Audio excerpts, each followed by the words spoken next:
नमस्कार दर्शक बंधु, आज भिडियो जानिबा सही 25टी संकेत विषय। जदि आपण को यही 25टी संकेत मिलुची, खूब शीघ्र आपण धनवान होबाकू जाउछंती एवं आपणकर समय खूब भल होबाकू जाउची। एमिति किछि जिनिस थाए जहा जीवन रे भाग्यर बलवान हिसाब रे मिली थाए। आज मु आपण को शास्त्र रे वर्णित 25टी संकेत विषय एही वीडियो रे कहिबी। एही संकेत जदि आपण को मिलुची ताहले निकट भविष्यत रे आपण धनवान हेबाकू जाउछंती। तो चलंतु जानिबा सेथिपाई वीडियो को शेष पर्यंत देखंतु। प्रथम संकेत हेउची शुभ दिन रे आम पाखकू पैसा आसीबा। आम समस्तक जीवन रे केबे ना केबे शुभ दिन होइथाए। सही समय रे केबे आपण को धन प्राप्ति होइथाए ताहले जानि नियंतु आपणक उपरे माँ लक्ष्मी संतुष्ट होइथांती एवं आपणक जीवन रे आहुरी धन आसीबार अछि। द्वितीय संकेत हेउछि मधुर संगीत। सकाळु उठिबा समय रे आपण निज आखपाख जदि किछि मंदिरर शब्द जेपरि शंख, घंटी किंबा मधुर भजन शुणती ताहले एहा शास्त्र रे कुहा जाए कि आपणकर भल दिन आसुअछि। तृतीय संकेत झिटिका। झिटिकार नाम शुणिले आपण को हस लागि थाई पारे, किंतु झिटिकार शब्द शुणिले बा देखिले आपण जानि नियंतु जे आपणकर खराब दिन शेष हेबार संकेत बोली शास्त्र रे वर्णित अछि। चतुर्थ संकेत घुषुरी। घुषुरी को दुनियार सारा भल भाग्य आनी थाए बोली मान्यता रही थाए। सेथिपाई शास्त्र रे घुषुरी को शुभ विचारक करा जाई थाए।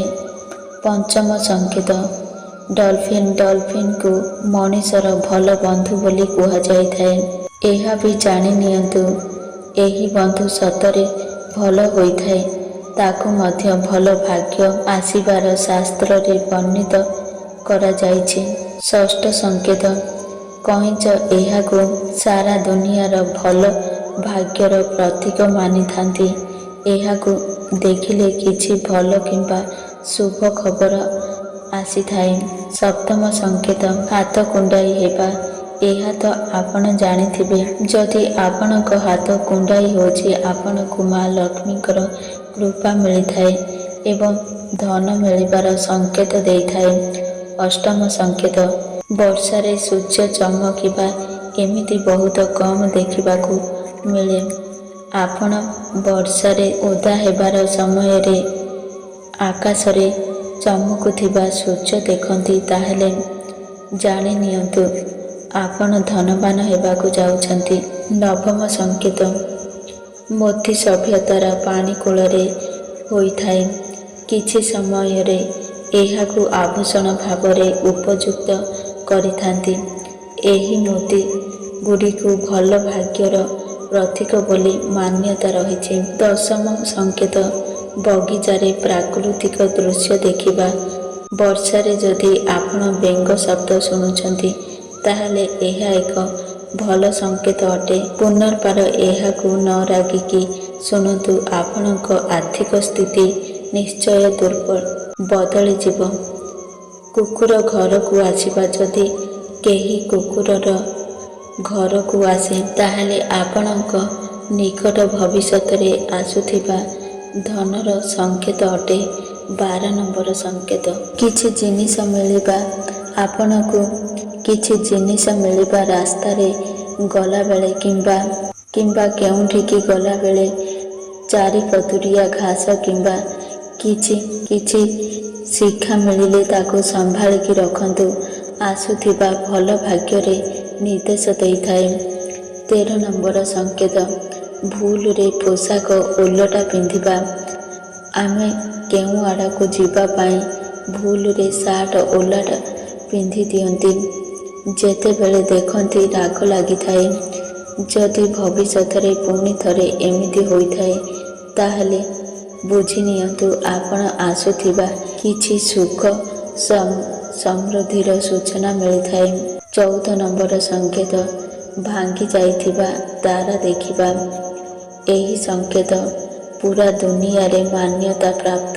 ପୂର୍ବଜମାନେ କହିଛନ୍ତି ଭାଙ୍ଗି ଯାଇଥିବା ତାରା ଦେଖିବା ମାନେ ଆପଣଙ୍କର ଆସୁଥିବା 30 ଦିନରେ ଆପଣଙ୍କର ମନସ୍କାମନା ପୂରଣ ହେବ। ସେଥିପାଇଁ ସେହି ସମୟରେ ଯାହା ବି ମାଗିବେ ତାହା ପୂର୍ଣ୍ଣ ହେବ।